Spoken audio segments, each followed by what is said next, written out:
Welcome back. Walk to Life Part 2. Last week, we left off after a big decision to walk across North America and the preparations for that very big decision began.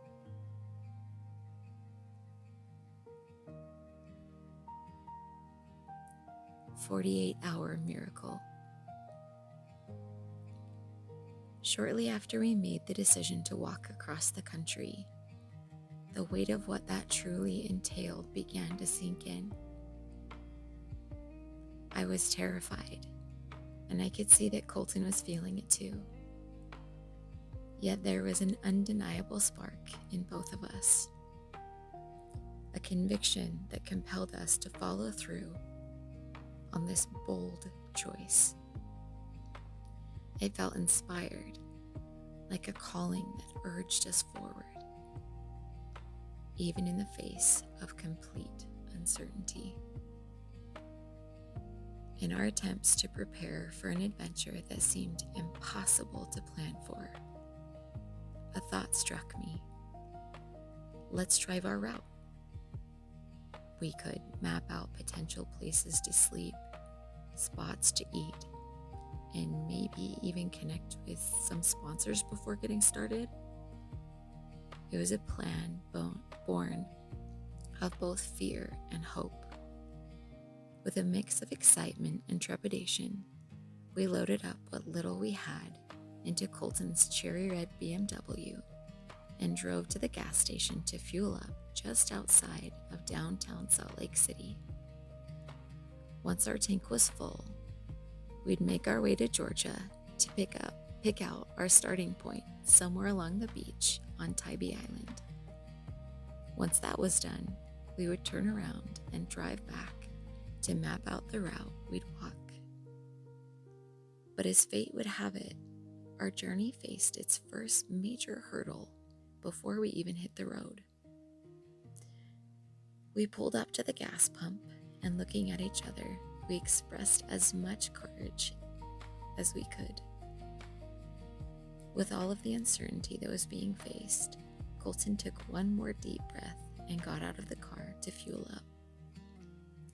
He swiped the credit card we intended to use for the trip and discovered it was maxed out. Stuck in the city, we sat in the car, debating whether we should still embark on our cross-country drive. Facing this setback, we began reminiscing about the moments we shared during the classes we'd went to and volunteered at, recalling the incredible story of a friend we'd met there who had overcome significant obstacles to be at the event, now inspired us by his resilience. We decided to embrace that same inner mindset. We would drive east with whatever resources we had, trusting that our higher power would provide for us along the way. So, off we went, with little more than hope and determination.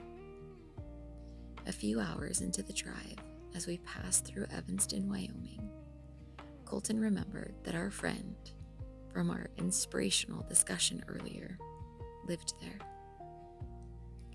We called him up on a whim, hoping for some spontaneous encouragement. To our delight, he invited us to stop just as we were about to pass the last exit before the long stretch of bare interstate. We needed more than encouragement. We were hoping for a spark of inspiration with lasting impact after having left without enough money to get to Georgia, let alone getting back. We met him just outside a local firehouse where he was volunteering. Not long after arriving, he gifted us a complete set of money friends, a technique taught in the seminars we'd been attending, where you keep one of each bill denomination in your wallet, not to spend, but to cultivate a positive relationship with money. Unbeknownst to him, this was a lifeline. By the time we finished our visit, it was late into the evening. Out of sheer kindness, he offered us a place to rest for the night. His family, upon hearing about our journey and current circumstances, bought us groceries using their food budget. They rescued us from a dilemma we were too proud to admit we had, and felt really unsure about why we had actually chosen to follow through on this latest whim. The next day, as if by magic, unexpected funds appeared in our account. This unforeseen windfall enabled us to continue our journey all the way to Georgia.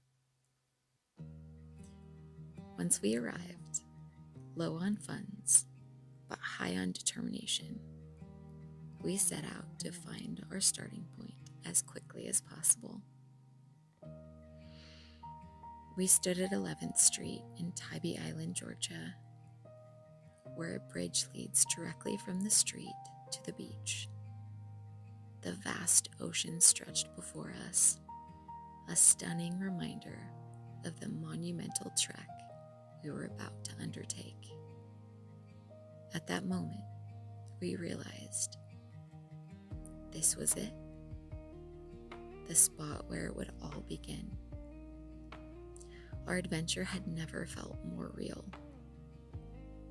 As we drove away from 11th Street, the gravity of our vision began to settle in.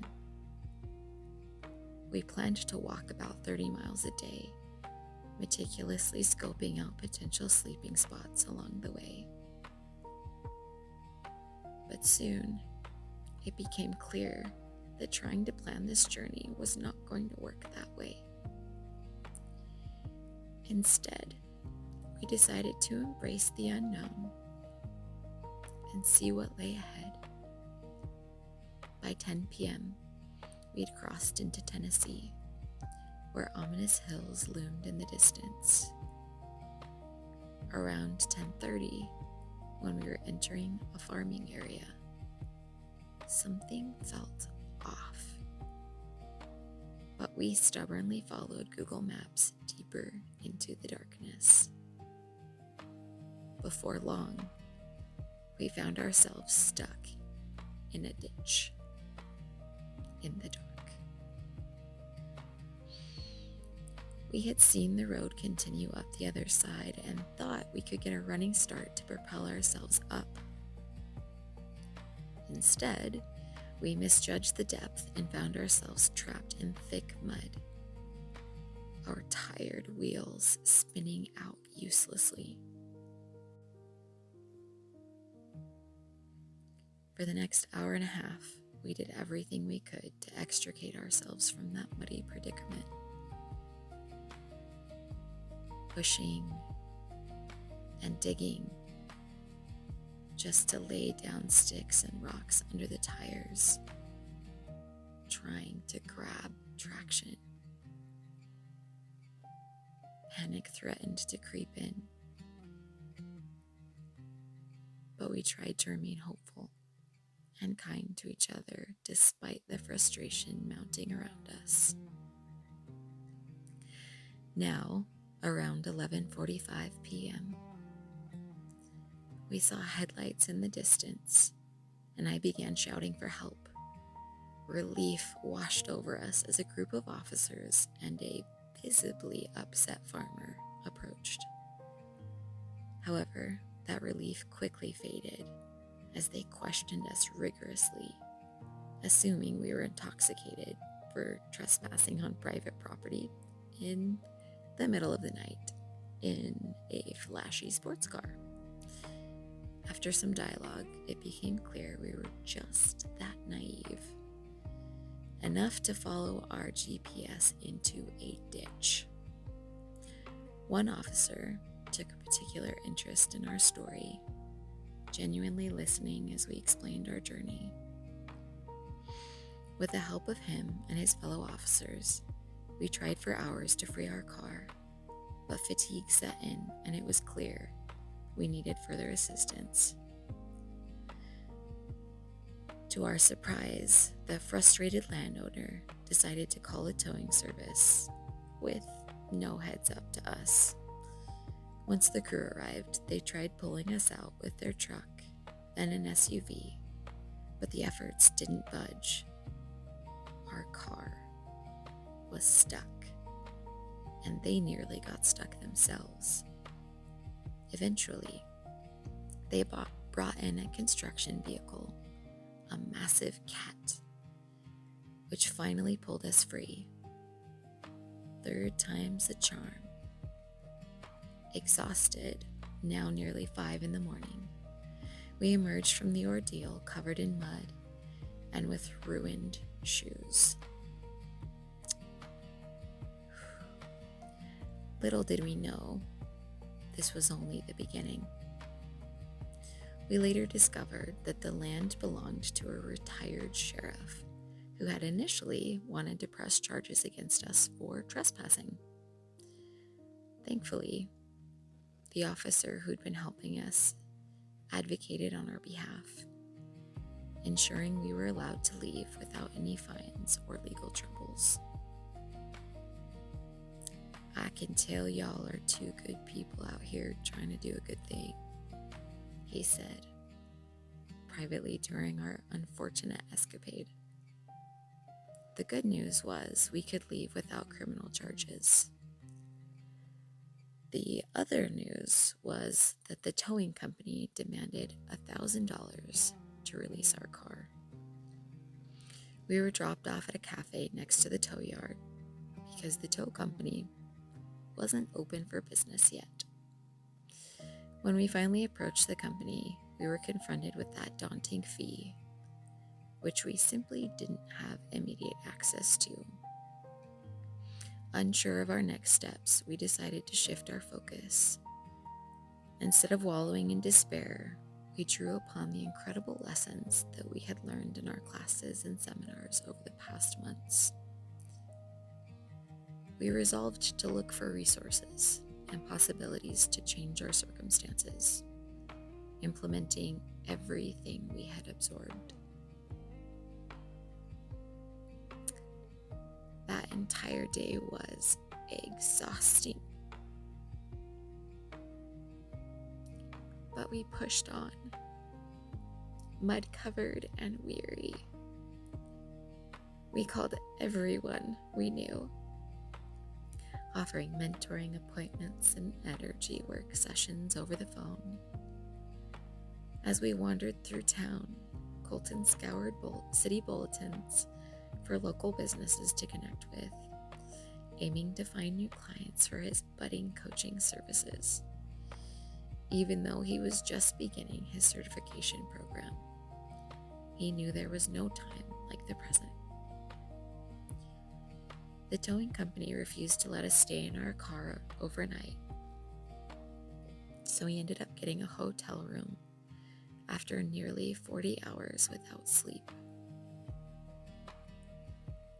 We splurged on an opportunity to get much-needed rest, a shower, and a chance to clear our minds. I don't think a shower ever felt more wonderful ever in my life. All the dry, caked mud finally being freed from our legs and arms. It wasn't an easy decision to spend our money that way. But between feeling that it was necessary and the desperation for some peace, it was worth it. With renewed energy, we had each secured a client appointment through our outreach.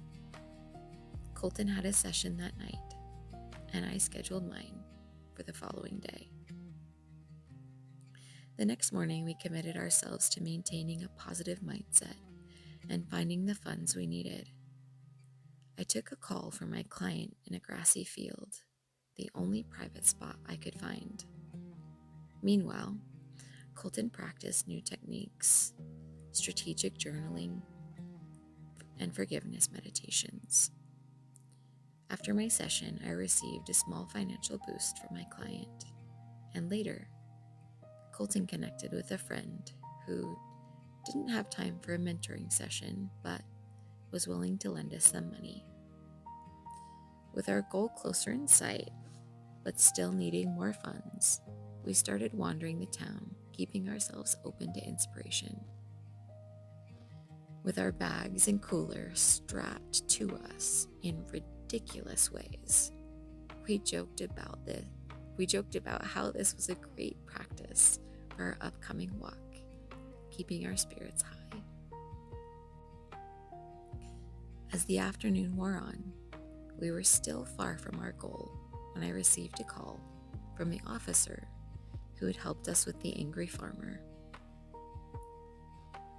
Checking in on us, he expressed his admiration for our positive attitudes. By the end of the call, he'd offered us a place to camp in his yard if the towing company would allow us to retrieve our tent and camping gear. We were blown away. Solutions seemed to be emerging from every direction. Maybe we didn't have our car back. Yet, things were moving forward in a positive way, and we were going to keep choosing to focus on that. My experiences with officers had been mixed at best, often linked to speeding tickets or road violations.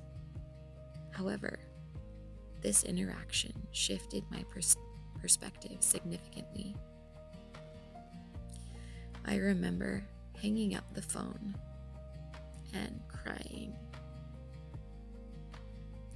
overwhelmed by the trust he was placing in us as strangers. It made me reflect on how often we judge people based on their titles, careers, or other superficial factors. That experience marked the beginning of our understanding of how our preconceived notions shape our views of others. It highlighted the importance of evaluating our thoughts because they can be misleading.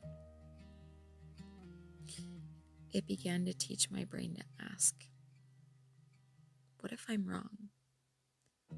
What if I'm wrong about how I'm seeing or understanding this situation or person? With the assurance of where we'd be resting that night, we continued to act on every idea and inspiration. We had bought ourselves more time, yet the gap in achieving our goal still remained. As we walked toward the tow yard to retrieve our gear, I was messaging a longtime friend, the kind who always shows up during difficult times. I hadn't seen her in years. In truth, I still haven't. But it was great to still be connected to her in that moment. She and I had always had an effortless relationship. Things just felt safe. Through our texts, she quickly sensed something was off. When she called, I explained our situation and our new mission. After I shared the name of the towing company and their number, she instructed me to continue walking back toward them.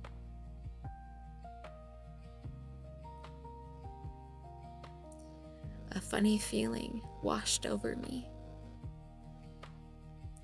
I had a hunch our car was about to be freed. Emotions began welling up inside me.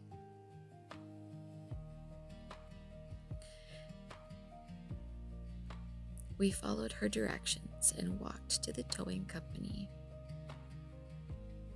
The man at the counter was on the phone, and as we sat waiting, I could tell that call was about us. Though I didn't yet know what was really happening. Finally, he hung up, looked at us, and said, "Man, Y'all have got one heck of a friend. At that moment, tears began streaming down my face. Kolton and I instantly realized my friend had worked her magic. Moments later, I received a message from her. Go grab your car. It's out. Please consider this my contribution to your adventure. What you're doing is so important.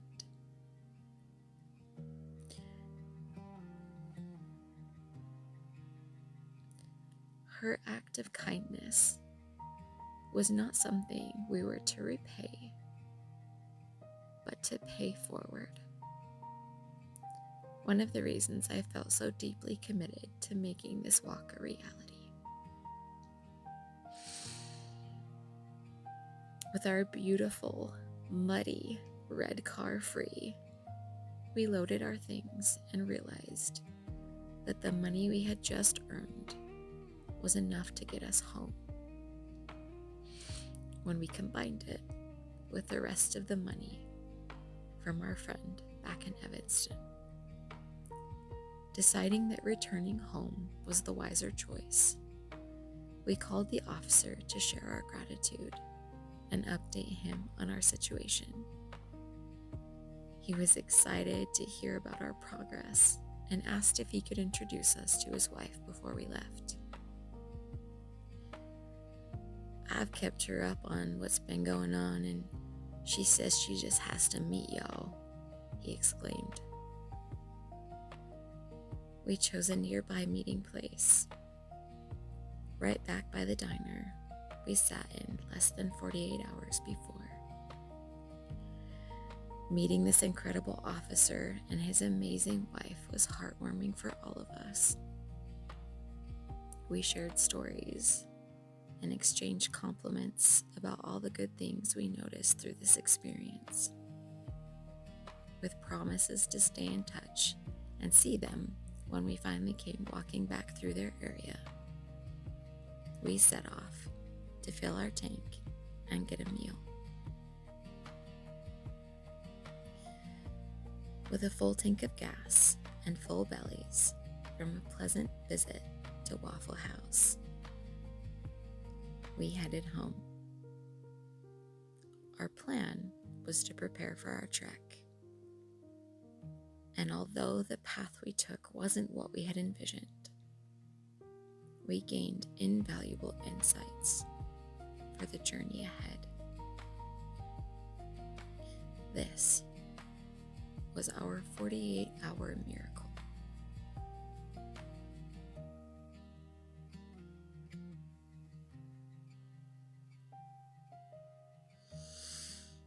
We weren't accustomed to noticing the remarkable amid hardship, but this drive, meant to be our prep for our walk, opened our eyes to the abundance all around us. We thought we knew what preparation entailed, but we were wrong.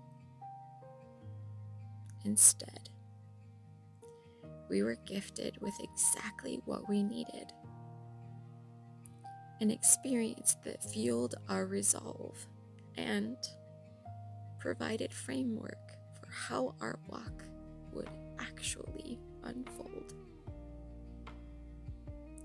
Rather than adhering to a strict plan, we embraced the mindset of, we'll figure it out. To some, that may seem reckless, but for us, it felt like the only way forward was to just start walking. We learned to slow down, take stock of our surroundings, and appreciate the good rather than fixate on the negatives. By being resourceful and maintaining a regenerative mindset, we witness the power of staying focused on solutions. Following our inspiration led not only to us reclaiming our car, it also equipped us with the lessons, resources, and friendships we needed for the journey that lay ahead.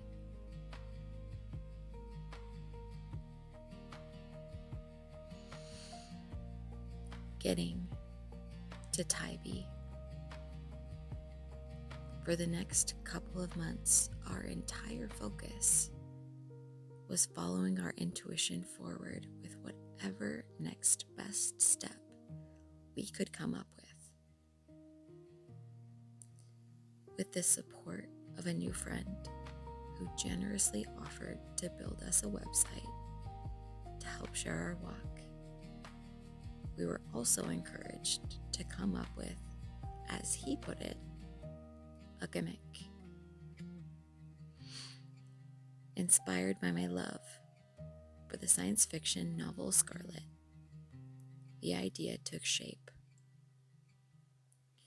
We'd become Little Red Riding Hood and the Big Bad Wolf. One quick phone call confirmed that the original fairy tale was, in fact, public domain. The ease with which it all came together made it clear this was meant to be part of our journey too.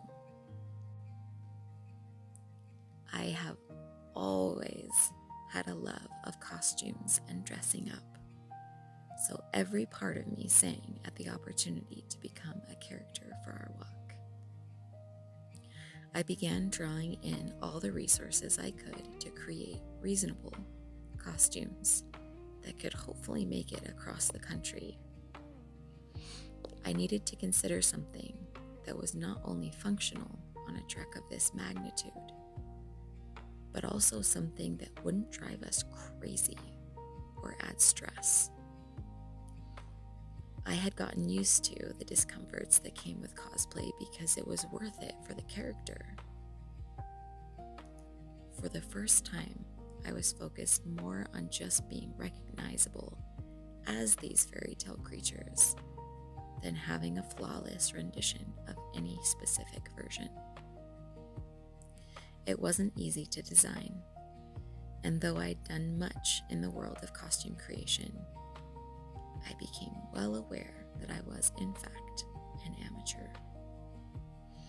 The costumes felt important as a way to invite people into our adventure, but there was so much to consider as we really began to think our way through what we were about to do. I sought out the correct clothing that would protect us from the sun and the diverse weather we might and likely would encounter. I began asking myself questions about how we'd carry things, where we'd sleep, how would we clean our stuff or ourselves, what kinds of food would we be able to carry to sustain us. Cold stored food wouldn't be much of an option. As the days slowly passed, we were left with the reality that there were always going to be more questions. And at some point, we would have to stop seeking the answers and just trust they would find us at the right time. We spent a great deal of time during the short months getting what affairs we had in order and simply taking note of what it was that we actually felt would be needed. All of this happening with nowhere near enough experience to understand a journey of this extent. Some slightly more educated friends, the same friends we'd connected to in Wyoming, sent us backpacks that would make it so we could get started. Everything else mostly trickled in, and my creative skills were put to the test as I transformed fabric into a cloak and a couch cushion, faux fur, modeling clay, paint, and hot glue into a wolf hat. a hat that needed to be light enough to keep from straining Kolton's neck, but strong enough to withstand a nearly 3,000-mile journey.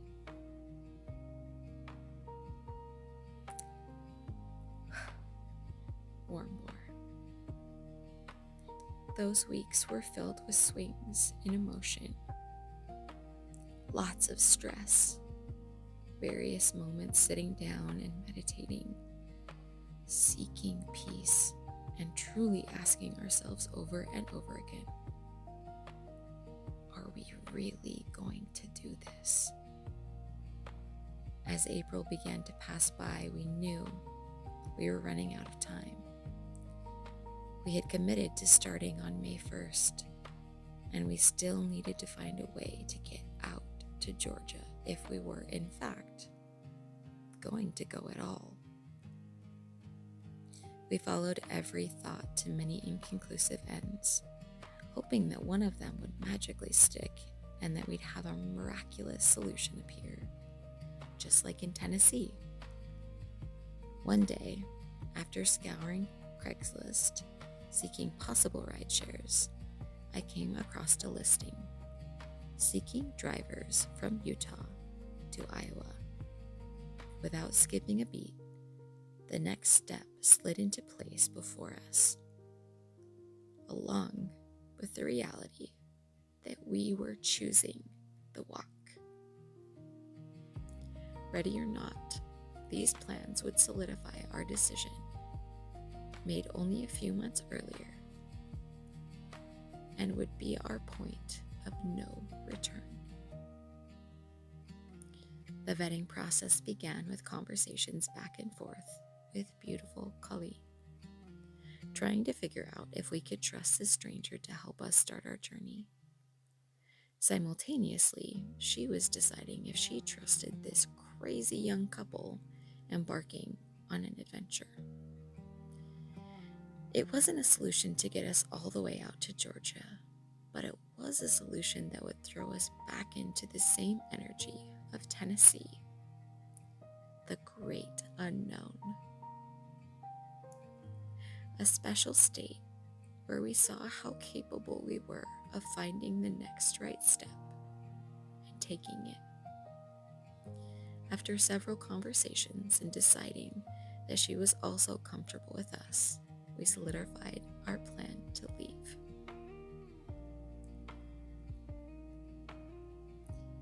It was now April 23rd, 2017.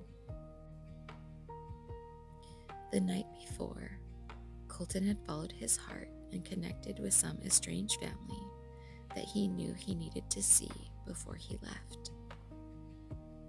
Grateful to reconnect with him, they offered to take us to lunch on our way out of town the next day. I remember laughing, smiling, savoring, and enjoying every moment of that hour. The beautiful encouragement, the confidence-building support, people who were truly excited to see what we were capable of. That hour ended too quickly, and the terror set in deep in the pit of my stomach, in a way that it hadn't up to that point.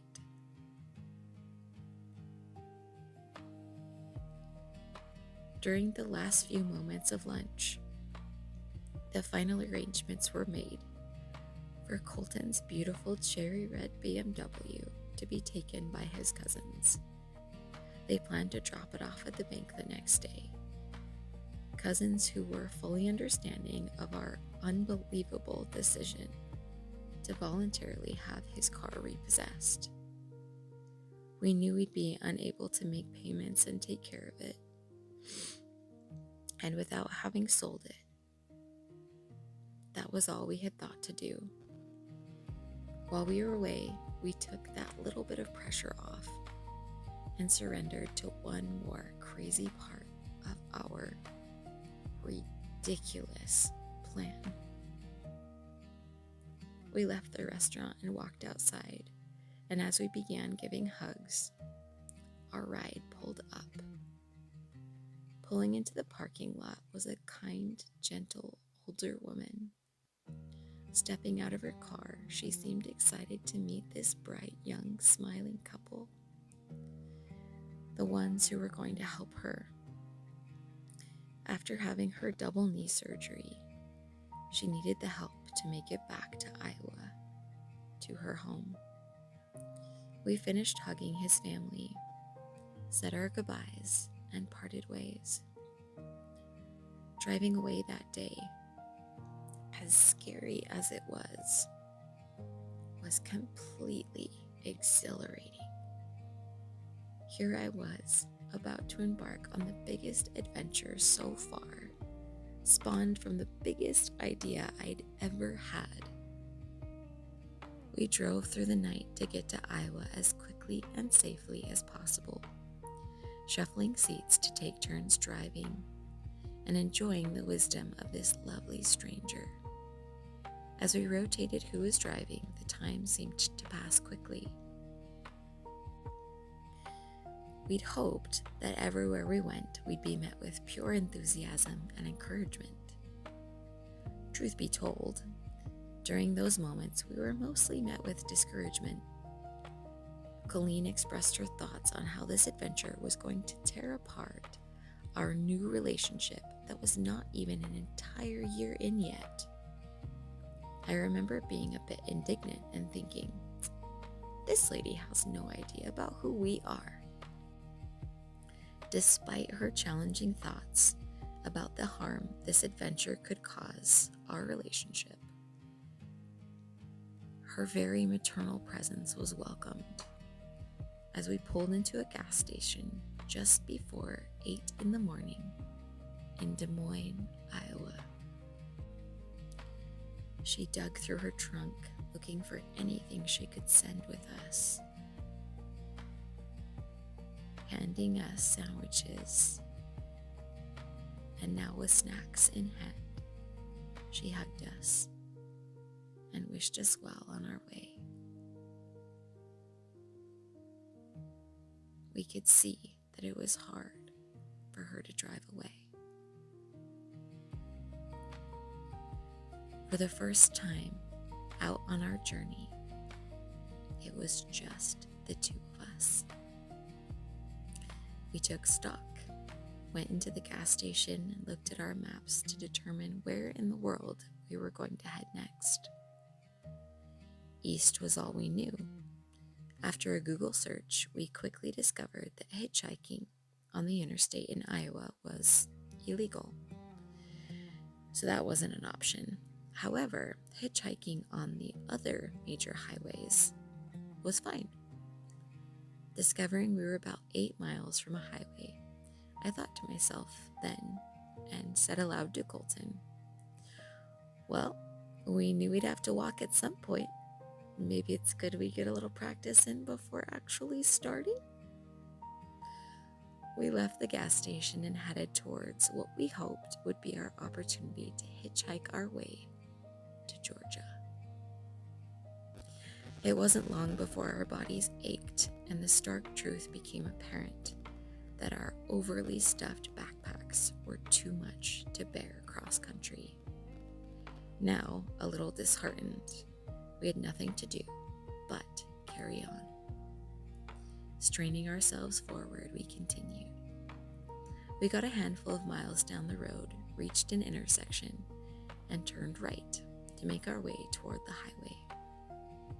Just in front of us, a truck pulled over. A nice woman inside asked where we were going and if she could help. We explained our situation, and she was kind enough to offer, well, okay, I'm headed that way. I can take you to the highway. By this point, we had already been walking for several hours and truly welcomed this ride, closing the gap of the last several miles to the highway. As we arrived, she invited us to hop out because she'd be headed in the opposite direction than we intended to go. So out we got, thanking her for the ride before crossing the street and heading toward Georgia with every step. I watched as the overwhelm set in for Kolton, the far too heavy backpacks, the unpredictable uncertainty unfolding, and the exhaustion from doing the majority of the driving the night before began to really weigh on him. He chose to lay down on the side of the road to nurse a growing headache. I pulled out a bottle of peppermint oil and dabbed it on his temples, not in a rush, knowing we had a whole week to get out to our starting line. I laid down on my backpack next to him, and we just let ourselves relax for a moment. I'm not sure how long we were lying there before a van skidded to a stop ahead of us. There hadn't been that many cars on the road so far that day, and we had no luck flagging any of them down for a ride. With this van stopped, we got excited about the possibility that somebody had noticed us and we'd find our next right answer. I hopped up, feeling well, and ran over to the window.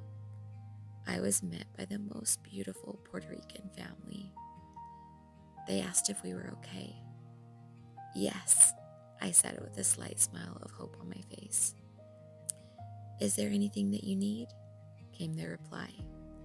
By that point, Kolton had joined me and was standing by my side. After introducing him, I introduced our story. We are on our way out to Georgia to walk across the United States, I explained. We've been trying to hitchhike to get closer. Well, the mom and driver began. You're welcome to come with us. We're headed in that direction. We'll take you as far as we go.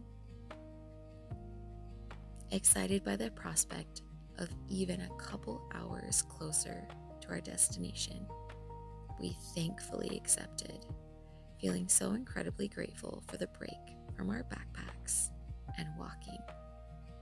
We climbed into their van where we got to meet their beautiful children.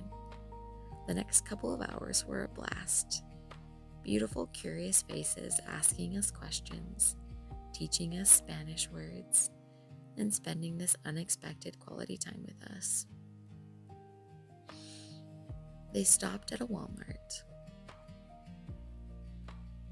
and we thought, maybe we'll grab a couple of snacks. But before we knew it, we were being loaded up with snacks from this family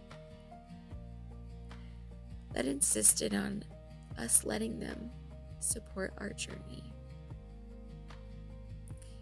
I wish I could say it ever got easier to receive, but every single time something was offered, it felt like an absolute saving grace. This was the perfect tone to start our incredible journey with. That humbling moment to say thank you and receive. Overwhelmed by those emotions, we just said, thank you. As hard as it was this time, and every time, we just said, thank you. Climbing back into the van, we were headed to their destination. By that point, we had discovered that this beautiful Puerto Rican woman was also a local cop, which had actually been her original reason for stopping.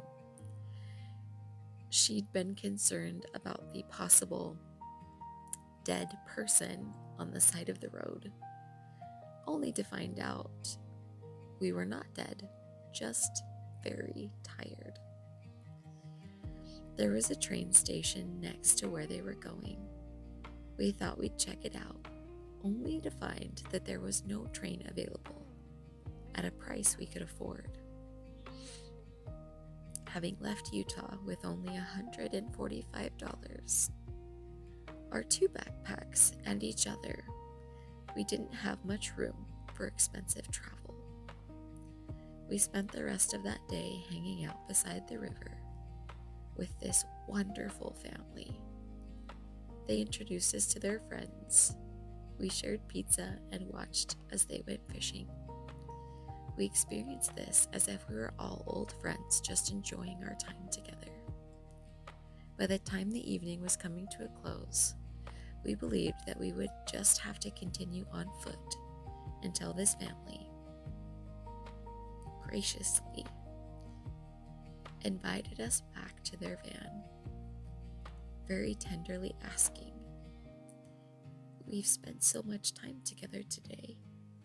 Obviously, we trust and feel comfortable with you guys. If you feel comfortable with us, we'd like to invite you home to rest for the night. And then tomorrow, we can help you. We can help you figure out how to get to Georgia." I can't remember if I actually cried right then or later when I had a moment alone. But I was so moved by this display of trust with strangers that I thought my heart would burst. We gratefully accepted their invitation.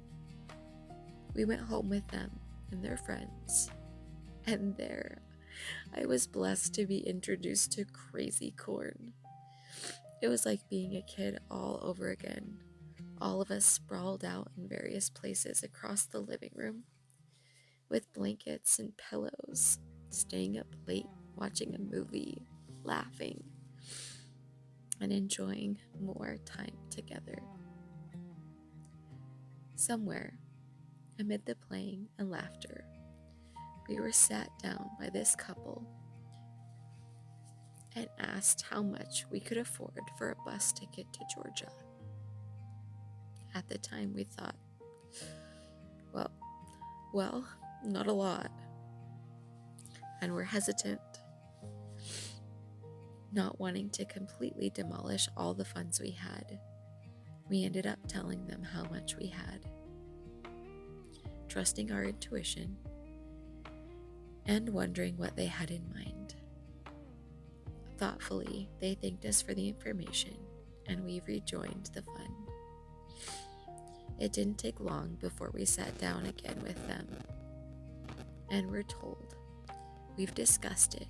If you're okay with spending $100, we'd like to pay the rest to get you 2 bus tickets to Georgia." For weeks, I had been trying to figure out how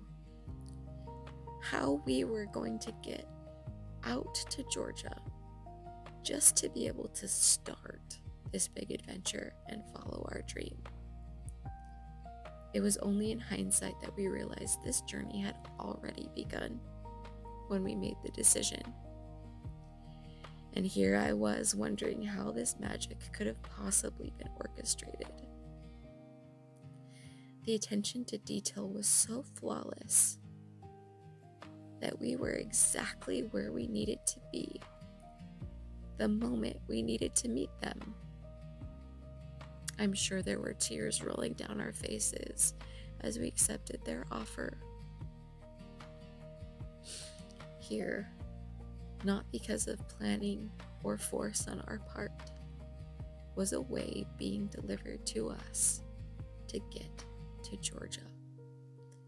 A way that allowed us to be there soon enough that we'd have a few days to rest and make any final decisions and preparations to feel more ready to step off the beach in Tybee Island. The next morning, we went with their family to the bus station, fully prepared to leave.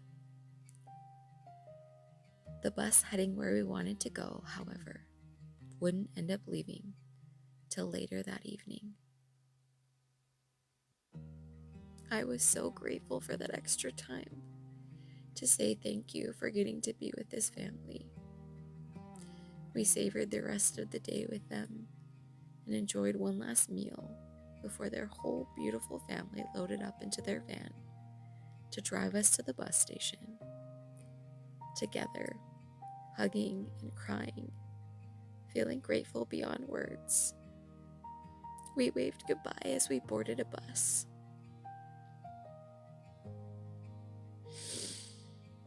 It was the first of several buses that would take us all the way to Macon, Georgia. Macon was close enough for us to ensure that we were going to make it all the way to the coast in time to start the following Monday. The next couple of days blurred together as we dozed fitfully on the buses, taking turns leaning on each other in the cramped seats. It wasn't comfortable, but it was a relief to know we didn't have to hitchhike anymore. We had a clear path to Georgia. We held on to gratitude for the snacks we'd been gifted, which kept us going as we tried to focus on the hope ahead rather than the fears lingering at the edges of our thoughts. I remember making it to Atlanta early in the morning 2 days later. So much relief and excitement swirled around us, knowing that we had just one last bus ride to make it. One that would get us close enough to easily get to my aunt and uncle, who lived out there. Once there, we'd be a ride away from the ocean. We'd spoken to them shortly after deciding where to start to request their help with a ride from their home to our starting line. Graciously, they'd already agreed and seemed excited to be hosting us for the couple of days before starting. As we waited, tired and desperate to keep ourselves awake in the Atlanta bus station, this beautiful woman struck up a conversation with me. "Strangers are only friends you haven't met yet," she said. Her words struck, and I knew that I had received a message from this woman that was so divinely orchestrated. A message that was meant to be carried with me on the walk. It meant that everywhere we went, we would find friends, because strangers were just friends we hadn't met yet. The call came for us to board our last bus to Macon. We said our goodbyes as I let this wisdom sink in. The last bus ride wasn't very long, but it was very quiet in the early hours of this April morning. Through conversing with my aunt via text, I figured out that she would come to pick us up when we got to Macon. Pulling into the station for the last time, we were met by an empty parking lot. She'd not yet arrived at the bus station, and we did not want to sit still fearing that we'd pass out due to exhaustion. We took our packs, threw them onto our backs, and began on foot towards Warner Robins, where they lived. After making it just over a mile along the sidewalks of Macon, her car pulled up. My aunt greeted us with her trademark blend of humor and warmth, the kind that made you feel both a little crazy and completely admired for your daring choices. Despite the early hour, she radiated support, her words a mix of genuine excitement and playful acknowledgement of our wild adventure. It was exactly the kind of energy we needed after the exhaustion of the past couple of days. About halfway there, she said, "Hey, I've got to head to work. Can I drop you guys off and let you walk the rest of the way?" Feeling tired, but also feeling like we had enough energy to be supportive of those who were supporting us, We offered our reply, "Of course." Just before reaching the turnoff for her work, she pulled over, let us out, and made sure I had the correct address before pulling away. We waved goodbye and promised to see each other later that day. We were now just under 15 miles from their house. We can do it, I thought. We'll just get that much more practice in. It'll be great. And it's probably for the best. We couldn't help but feel a surge of exhilaration, ecstatic that we'd actually done it. We made it out to Georgia. We were now only miles away from comfort and rest. We embraced a renewed energy, a sudden dose that made it so our shoulders felt lighter despite the added weight from the extra food. The wild journey to get out here had been an experience of trust. For the first time in weeks of preparation, there was an undeniable proof. By leaning into the next right step and dropping expectation of how it was supposed to happen, we were able to experience a deeper sense of gratitude and assurance that it really could keep working out. We made our way through the city and into the neighborhoods, growing closer with every step to a shower and a nap. As we strolled down the left side of the road, a woman across the street looked at us and gave a friendly smile and began to wave. After waving back, she called out to us from across the street, "Hey y'all, can I fill up your waters?" We didn't need our waters filled, but a little voice inside me said, "Hey, you really need to get used to saying thank you. Why don't you use this moment to practice?" After sharing this sentiment with Kolton, we decided to seize the opportunity. So, we made our way across the street and over to meet Kelly, a breast cancer survivor and beautiful butterfly of a woman. Light and love exuded from her. We shared our journey so far and what we were about to embark on a few days from then. Feeling inspired, she asked if she could capture some pictures. We took a moment, set our bags down, and did a mini photo shoot with her. She captured one of my favorite photos to this day from our trek. A picture she took of my strong, handsome Kolton wearing butterfly wings that he wrapped around me. Before we left Utah, I'd picked a totem. Something that every time I encountered it would be a little whisper from the universe that I was where I was meant to be. Knowing that my existing life totems would guide me as well, I added one special one for the walk.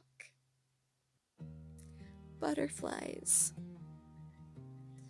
When she'd emerged from her home with butterfly wings asking for Kolton to put them on, I knew it was right to have stopped. Any doubt of that decision completely dissolved at that moment. As we began leaving her house, Kolton had an inspired thought and insisted we go back so he could share it. We made our way back from the few houses we'd passed and struck up the conversation one last time. A few minutes into talking, she asked, "Hey, since you're not on your walk yet, can you accept a ride?" Absolutely blown away and relieved, we decided it was a smart move with how exhausted we were. And because it was already lunchtime, we hadn't eaten a meal since earlier the day before, and we'd spent 5.5 hours walking that morning getting that far. With still just under 4 miles to go. We decided. I welcomed the ride for the last stretch of the day. Getting a few more minutes with Kelly was a blessing. Her quiet strength and resilience radiated as she shared a bit more of her own journey, connecting with us in a way that felt deeply meaningful. In that brief exchange, her courage helped solidify our sense of the enduring capacity of the human spirit, a reminder of the strength we all carry within, even in the most challenging moments. As we rounded the corner into my aunt and uncle's neighborhood, it struck me. We made it. I quickly stifled my emotions as we hugged to part ways, leaving with promises to keep in touch. We made it inside my aunt and uncle's house easily with the instructions we'd been given. Relieved to have a place to rest, the weight of what lay ahead settling in. No time was taken before making ourselves at home in their guest room. Eager, yet thankful for the quiet, empty house, with no pressure to chat or visit. I showered first, and by the time Kolton had made it out of the shower to join me, I was already passed out on the bed. I always imagined how he walked over to me and tenderly pulled the covers up to my shoulders. My recollection of that moment is vague, like a little kid after a long day of play. Sleep took me so instantly that I don't even remember lying down. Eventually, Kolton, fresh out of the shower, climbed up beside me. We slept all afternoon until dinner, wildly exhausted, only waking to the sound of my aunt calling us downstairs. The next few days, I got to share Kolton with my family in Georgia, my grandparents, my aunt and uncle, and my cousins. We laughed and played games and watched movies. I took the spare moments between it all to finish my Little Red Riding Hood cloak.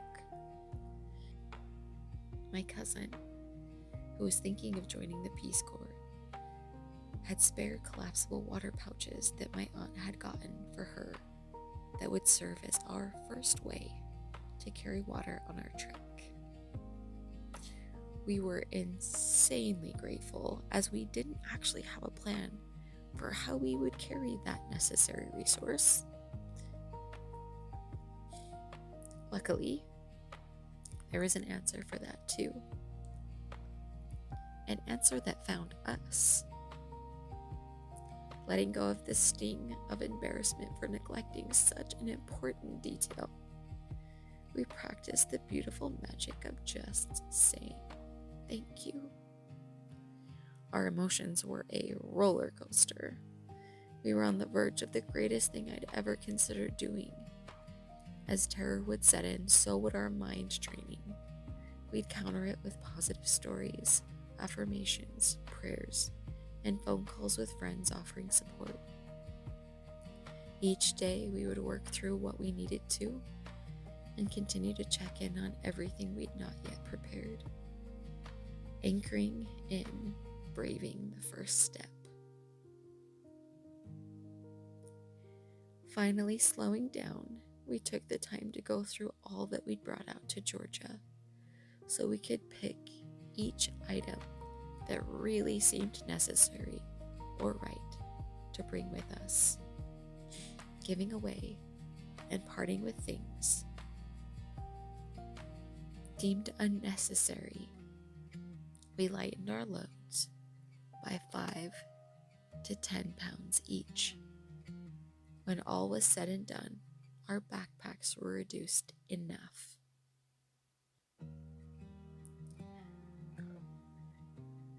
Kolton carrying 65 pounds. Me carrying 55. I can still clearly see us sitting at the table with my family for Sunday dinner. Warm laughter, fun stories, and other beautiful chit-chat. It was during dinner that the plan was solidified. My cousin, who was studying at a university not far from the coast, offered to give us a ride on her way home that night. This was the final leg out to the Atlantic Ocean before answering the call to carry ourselves across the entire landmass of North America. And it felt like the last chance to bail. Holstered with the courage we'd chosen again and again over the past few months, we knew that making the same decision would be required in the days ahead. No matter how many times or how uncertain or weary we felt, in our hearts, the option of turning back didn't exist. Dinner came and went too quickly for us to fully absorb the weight of the moment. Before we could imagine what came next, goodbyes were exchanged, and we climbed into her car. The quiet neighborhood, now bathed in the soft glow of dusk, slipped behind us as the car hummed toward the unknown. Conversing was the only distraction as we neared the starting line, accepting that it was the last ride before our bodies would become the vehicle carrying us across the country, one step at a time. We had not secured any lodging in Tybee Island despite our best efforts. The plan was to start May 1st. It was now April 30th, and we were going to start come hell or high water. So, it was time to default to the only plan left and start our trek of a lifetime. In the car with my cousin, we enjoyed conversations about being brave, following the beat of your own drum, and doing what's right, what feels right, because it feels right to you. I'm so grateful for her courage to drive us out to Tybee Island, drop us off, give us hugs, and drive away. Being old enough to help and young enough not to fear the unknowns that were laid out before us. I've wondered if she didn't have the same fear that perhaps my aunt would have. I watched as she pulled away down the narrow road of 11th Street, and just like that, she rounded the corner and was out of sight. With my cousin out of view, we were alone to face the path we'd placed before us. Kolton and I stood at the foot of the bridge, that if we passed over it, would put us on the beach of Tybee Island. It would remove the last bit of land between us and the beginning of our adventure. Together, hand in hand, we walked out to the beach, nervously laughing with each other, with comments jumping between us and the star-filled sky, hearts full of wonder at the journey before the trek just to get out here. Emotions swirled between the faith, disbelief, and uncertainty that would never really leave. With the night in full swing and a desire to start early, we found a safe spot to tuck ourselves in for the night. There, where the beach met the foliage, away from the water and out of view of any properties, our sandy bed awaited us. We pulled out our bags, crawled in, and prayed. Prayed that we would be safe. Prayed that nothing would crawl in our bags in the middle of the night. And prayed that we'd have the courage the next morning to rise with the sun and truly see what this adventure was going to be all about. Join us next week to see what lies on the road